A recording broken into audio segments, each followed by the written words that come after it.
Like you guys can see, the bike pulls greatly for a 125cc bike.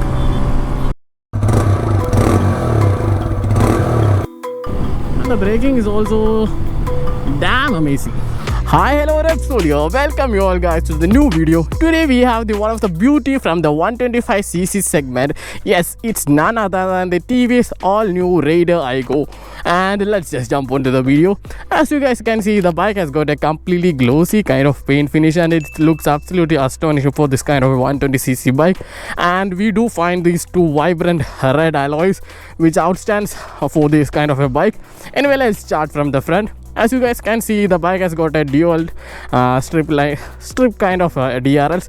It looks like some kind of an alien from the front section. It do also provided with LED headlights in the front, which gives a pretty decent light throughout the night time. And the bike is provided with LED, the halogen indicators instead of the LED, which is being provided by those competitors in the 125cc segment. And we could also find the LED tail light with kind of a different pattern from the other bikes. Look wise, from the front and the rear, the bikes looks like more than from a 125cc, more like a 160cc segment bike. Anyway, looking into the front again, we could see the dual telescopic suspension, and it's set on a softer side for absorbing all the potholes on the road. And in the rear section, we do find the monoshock, which is also adjustable. The preload is adjustable for like 5 stages, and the total comfort of this bike is amazing because of this suspension. The front and the rear suspension combined working more on a softer side, absorbing all the potholes and giving a pretty smooth ride. And again, looking into the seats, we have got a completely wider seats, and it's also softer, and which provide much more comfort while riding, because the rideability of this bike is amazing, guys. The pure comfort, hi bro. And getting on the bikes, the bike seat is so low, it's like 780 millimeter. Even a short guy can completely have a planted foot on this bike, and I also do have a completely planted foot. The seat height is 780 millimeter. And looking into the handlebar switches, here is a power switch, and this is for light brightening and dimming. This switch is for attending the calls when connected to in the Bluetooth. And the indicator, horn, the power modes, yeah, this is not the ignition, it's a power mode. It's for power and the echo and the ignition, yeah, completely basic. And jumping onto the meter console, we do have the tachometer, which we didn't find in the Pulsar N125. And we can redline this bike up to like 12,000 rpm. Redline start at 8,000 rpm. And we do have the gear position indicator, the speedometer. Here is the power mode, and right now we are on the power mode. I mean, this is riding mode, and we are right now on the power mode. And the fuel indication, the Bluetooth symbol asking us to connect our phones, the time, the trip meter, the odometer. This meter console also has the distance to empty features and all. So this is a completely feature enriched meter console from my part. And we also do have a Type A for charging our phones or other devices. And let's just hear the exhaust. Yeah, it's kind of a bassy for the exhaust note. What do you guys think about the exhaust note anyway? Feel free to comment. It's kind of a bassy sound, right? Anyway, I love the way the exhaust sounds, and it do feels like we are riding a 125, not a 125, but we are riding a 160cc bike. Yes. Talking about the engine specs, the bike is provided with a 124.8cc single cylinder air plus oil cooled engine. Yeah, the bike is an air plus oil cooled engine, because we can find those fins for the air cooling method, and we do also find a smaller fins here which is used to cool down the oil. So it's an air plus oil cooled engine. And talking about the power figures, the bike is like 11.2 bhp and 11.75 newton meters of torque, which are impressive figures for a 125cc commuter bike. Yeah, this powerful engine can be stopped by the 240mm brakes running in the front, which is a non-ABS brakes, and a 130mm brakes in the rear section. The combined braking is completely enough and more for stopping this 125cc, and the bike is also provided with the CBS, the combined braking system. As you guys can see, while applying the rear brakes, the front brakes are also being applied, which proves the point that it's a combined braking system. Okay, that's all. Let's go for a short ride on this RAIDER 125.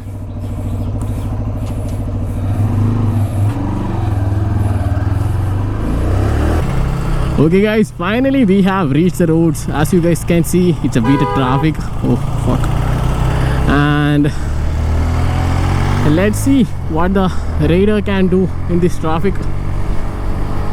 And it since the bike is so light, it's like 123 kg. The bike is so peppy, can be easily used for filtering the traffic, no issues with that. And the engine is also very good managing the heat.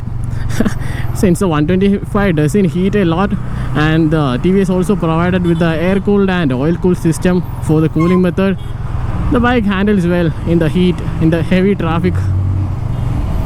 Oh shit. Why did I choose this time for reviewing this RAIDER? And since I have the 780mm ground clearance, it's kind of like a toy. While riding it in the traffic, I can easily flat foot on the road and ride the bike. And if you guys are riding in this kind of a deadly traffic and do need the mileage, be sure to switch on to eco mode like I did now, to increase the mileage and have a better fuel efficiency. And if you find an open road, just switch back to the power mode to experience a full power from the TVS 125cc RAIDER. No, let's go behind this bus. Yes, as I thought, there are vehicles parked in the left side.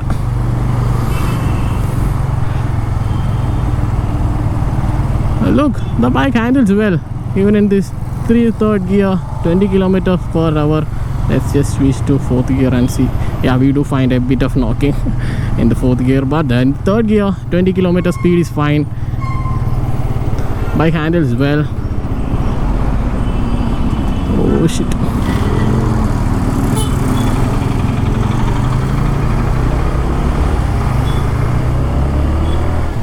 As I told you, the bike is so peppy. No worries for that. Guys, the bike performs well. No issues with the performance and all. Like you guys can see, the bike pulls greatly for a 125cc bike.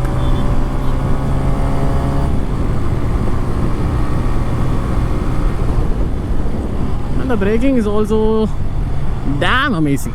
Yes, it's kind of damn amazing about the brakes.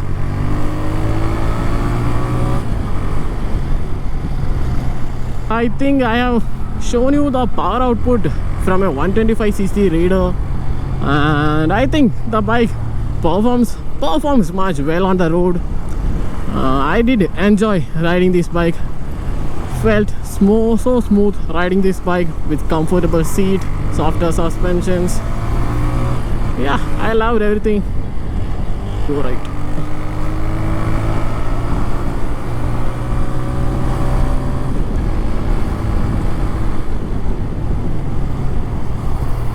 Oh, the brakes do find much more sharper in the 125cc segment.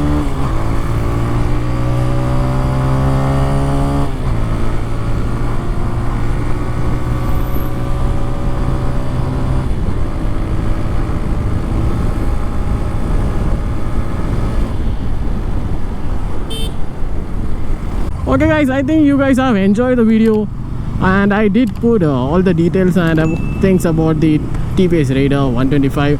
And if you guys still have any doubts or anything else, feel free to comment. I'll be there to completely clear your doubts, and we'll see you guys in the next video. Until then, okay, bye.